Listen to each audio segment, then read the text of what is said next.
Halo dan selamat bergabung kembali teman-teman netizen atau warganet ke konten terbaru dari channel YouTube Bola Bung Binder. Dan di konten terbaru malam hari ini saya ingin memberikan preview dari pertandingan besar di Liga 1 antara PSM Makassar versus Persib Bandung yang akan dimainkan besok malam. Rencana kick-off-nya adalah pukul 8 waktu Indonesia Barat. Jika PSM Makassar mampu meraih kemenangan, maka mereka akan kembali bersaing di papan atas.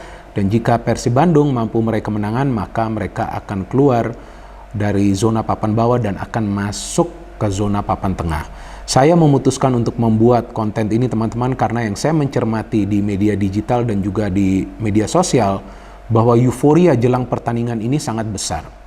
Karena kita tahu bahwa ini akan menjadi pertandingan debut bagi Luis Mia sebagai pelatih dari Persib Bandung. Kita semua tentu menunggu apa yang bisa dilakukan oleh Luis Mia di Persib Bandung.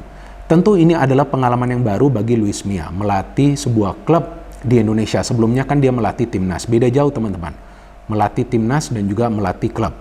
Levelnya akan lebih sulit ketika melatih klub karena kita tahu jadwal yang padat. Artinya Luis Mia ini harus bisa mengandalkan semua pemain yang berada di skuad. Untuk juga mengantisipasi jika nanti ada pemain yang tidak bisa tampil. Artinya dia harus membangun fondasi di Persib Bandung agar para pemain dari Persib Bandung ini memahami konsep permainan dari Luis Mia sehingga nanti siapapun yang turun bermain dari awal atau juga masuk sebagai pemain pengganti bisa menjalankan perannya dengan baik. Seperti yang sekarang sudah dilakukan oleh para pemain PSM Makassar sejak dilatih oleh Bernardo Tavares. Kalian tidak percaya? Kalian lihat saja dan nonton ulang pertandingan terakhir dari PSM Makassar lawan Arema FC. Cukup banyak pemain inti yang diistirahatkan dulu oleh Coach Bernardo Tavares di bangku cadangan. Ada beberapa yang dimainkan, ada juga yang tidak dimainkan sama sekali seperti Willem Jan Ploem. Tapi permainan dari PSM Makassar tidak berubah. Mereka tetap bisa melakukan pressing tinggi, tetap bermain terbuka dan akhirnya mereka bisa meraih kemenangan. Ya artinya memang konsep permainan dari Coach Bernardo Tavares ini sudah bisa dipahami oleh para pemain PSM Makassar. Bukan saja para pemain senior, tapi para pemain mudanya ini bermain dengan pola permainan yang sama. Dan itulah yang membuat permainan dari PSM Makassar ini sangat mengerikan teman-teman. Ya teman-teman bisa melihatlah bagaimana mereka mengalahkan Bali United dengan pressing tinggi yang dilakukan oleh para pemain PSM Makassar sehingga para pemain Bali United pun bolak-balik melakukan kesalahan demi kesalahan yang akhirnya bisa juga dimanfaatkan oleh pemain dari PSM Makassar ketika lawan Persija Jakarta. Counter pressing yang mereka lakukan mencegah Persija Jakarta juga untuk bisa meraih kemenangan. Kemudian lawan Arema FC tadi sudah saya jelaskan bahwa mereka juga bisa menang dengan skor 1-0 meskipun gak gampang tapi mereka bisa menang. Mereka pernah ketinggalan lawan Rans, mereka bisa comeback. Bagaimana dengan Persib Bandung? Persib Bandung ini masalahnya adalah dari segi kekompakan di antara para pemain. Jadi kekompakan ini menjadi masalah utama di Persib Bandung. Kenapa para pemain gak kompak? Sepertinya mereka gak paham dengan game plan dari pelatihnya. Sebelumnya adalah Robert Rene Alberts, karena kita sering melihat ada miss passing yang dilakukan oleh para pemain Persib atau para pemain Persib lebih sering mengandalkan skill individu mereka. Kemudian ketika ada Coach Budiman sempat membaik, tapi kemudian lawan Bali kita melihat mereka tidak kompak juga. Justru ketika Bali hanya diperkuat oleh 10 pemain karena Nadio kena kartu merah, justru para pemain Persib ini tidak tenang, kolektivitas mereka tidak sebegitu baik seperti di 2 pertandingan sebelumnya dan mereka tidak bisa mendapatkan 1 poin pun. Padahal seharusnya Persib ini bukan saja bisa mendapatkan 1 poin tapi juga mungkin bisa menang.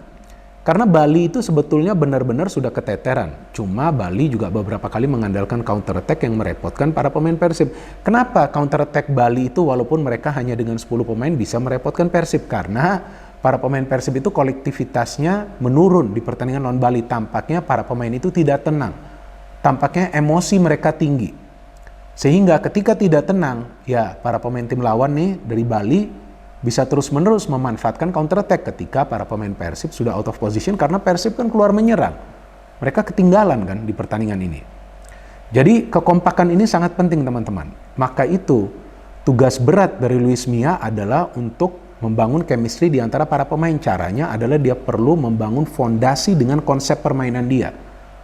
Jadi fondasi yang akan dia bangun ini mengandalkan game plan, mengandalkan konsep atau format permainan. Format permainan itu tergantung dulu. Strateginya mau seperti apa? Mau ofensif atau defend and counter? Kalau mau ofensif, perlu juga dipilih. Mau menyerang itu dari mana? Apakah memanfaatkan lebar lapangan, sektor flank, atau main dari tengah, pakai satu playmaker.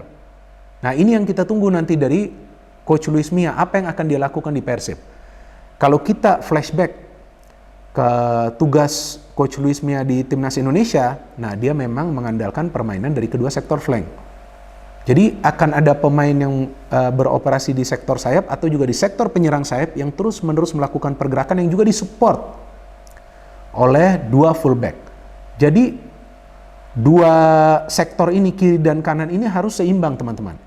Sehingga mereka juga bisa switching play, bisa mengubah permainan di tengah jalannya pertandingan, agar juga bisa menyulitkan para pemain tim lawan membaca pola permainan, dan mereka juga bisa melakukan pergerakan individu sebelum mereka perlu memberikan passing. Jadi pada ujung-ujungnya tuh passing harus diberikan, karena akan mengandalkan satu center forward atau ujung tombak.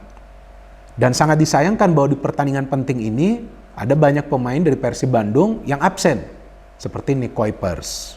Betul kan teman-teman? Kemudian ada Kakang Rudianto juga. Ada Robby Darwish juga yang tidak bisa ikut dengan alasan yang berbeda. Tapi kabar baiknya bahwa Beckham Putra ikut ke Makassar, Hen juga ikut. Nah, kita tunggu apakah Beckham ini akan diplot sebagai playmaker atau enggak.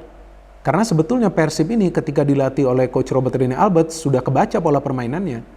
Karena mainnya dari sayap terus, nggak ada variasi. Bedanya PSM Makassar ada variasi serangan.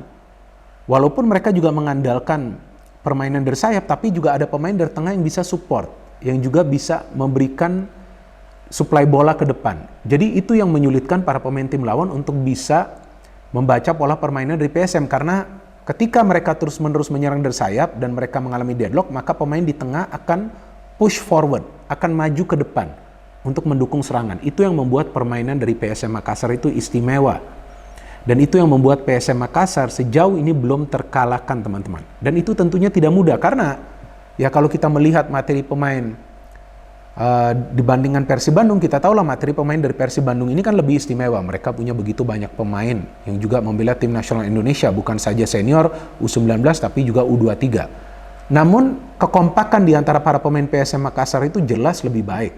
Bahkan pemain-pemain muda yang sering diberikan menit bermain oleh Coach Bernardo Tavares juga fine-fine saja kan selama pertandingan, mainnya fight terus. Nah, ini fighting spirit juga yang kita tunggu dari Persib Bandung.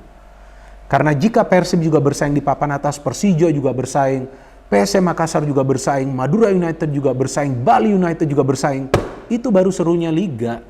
Jadi gak hanya 1-2 tim saja, tapi rame persaingan di papan atas.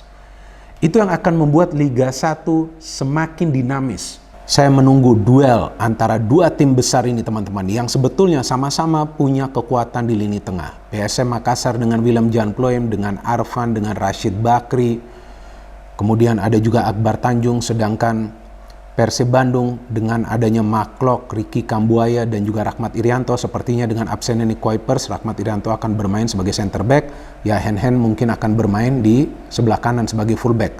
Nah, Willem Jan Ploem bisa juga bermain sebagai second striker, membantu Everton di lini depan yang memang sudah bisa mencetak banyak gol. Ada Sayuri Brothers juga ya, Sayuri bersaudara, Yance dan juga Yakob, yang bukan saja bisa bermain di sektor wing, tapi juga bisa bermain di sektor fullback. Jadi menarik untuk ditunggu formasi apa yang akan dipakai oleh Coach Bernardo Tavares, karena pelatih ini juga sering mengubah formasi. Kadang-kadang mengandalkan skema 3 center back, kadang-kadang 4 pemain bertahan. Kadang-kadang 3-5-2, kadang-kadang 4-3-3. Sama juga seperti di Persib Bandung sebelumnya ya, kadang-kadang 4-3-3 atau 4-2-3-1. Tapi sekarang dengan Coach Luis Milla, ya mungkin 4-3-3 atau juga bisa 4-2-3-1, karena itu adalah dua formasi yang biasa dia pakai ketika melatih tim nasional Indonesia. Dan saya berharap bahwa kedua tim bisa menampilkan permainan terbaik mereka dan juga permainan yang atraktif dan juga akan menjunjung tinggi sportivitas sehingga kita bisa menonton pertandingan yang menarik teman-teman. Ini adalah duel besar di antara dua tim besar di Indonesia. Tentu akan sangat menarik dan saya berharap wasit juga akan bertugas secara baik agar kita juga bisa menyaksikan pertandingan yang berjalan secara mulus dan juga bisa melihat adu taktik di antara kedua pelatih. Ini sudah banyak pelatih-pelatih kelas dunia yang berada di Indonesia nih sekarang teman-teman. Luis Mia, Bernardo Tavares, Thomas Doll, dan mungkin juga nanti akan banyak yang menyusul, mungkin juga di pertengahan musim atau juga di musim depan. Jadi kita tunggu saja pertandingan besok. Tentu sulit diprediksi teman-teman ya. Walaupun PSM Makassar kuat di kandang, tapi Persib Bandung datang dengan misi untuk menyulitkan PSM Makassar. Dan kemudian Persib Bandung walaupun materi pemainnya memang kita tahu istimewa, tapi PSM Makassar juga jago nih di kandang.